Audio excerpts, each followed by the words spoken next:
High! তো হঠাৎ করে ভাবলাম কি বানানো যায়, ভাবতে ভাবতে বানিয়ে ফেললাম চিকেন কিমা রোল। তো সেই জন্য একটা ডিম নিলাম, ডিমটাকে ভালোভাবে ফেটিয়ে আর ময়দা মাখা ছিল সেটা থেকে লেচি কেটে নিলাম এবং সেটাকে ভালো করে একটা পরোটার শেপে বেললাম। আর ওদিকে আমার চিকেন কিমাটা পেঁয়াজ, রসুন, ধনেপাতা সব কিছু দিয়ে সুন্দর করে আগেই রেডি করে রেখেছিলাম, সেটা ভিডিওতে দেখানো হয়নি।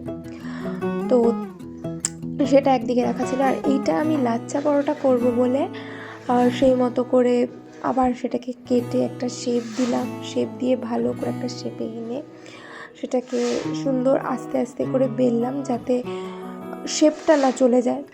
তো সেটা হওয়ার পরে চাটুতে একটু সেঁকে নিলাম, মানে যেভাবে আর কি পরোটা করে রোলের জন্য ঠিক সেরকম করে নিলাম একটু ভালো করে দুটো দিক। আর এই যে আরেকজন বসে বসে আমাকে দেখছে, তো আমি তারপরে কিমাটাকে আরেকটু সাঁতলে নিলাম, তারপরে অমলেটটা করলাম যাতে রোলে দিতে পারি।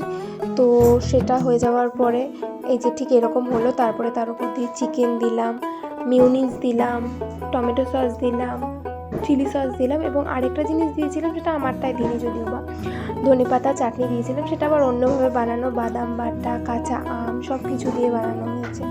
তো তারপরে এর ওপরে যা যা লাগে পেঁয়াজ, শসা, লঙ্কা কুচি, একটু গোলমরিচ গুঁড়ো সব কিছু দিয়ে সুন্দরভাবে এটাকে সাজিয়ে ফেললাম। তো আমার চিকেন কিমা রোলটা রেডি। তারপরে সেটাকে ভালোভাবে মুড়ে একটা কাগজের মধ্যে নিয়ে রেডি। আর এই যে লাস্টে ইনি শসা পেঁকি। আর হ্যাঁ, যদি ভিডিওটা ভালো থাকে তাহলে like, comment, share and subscribe.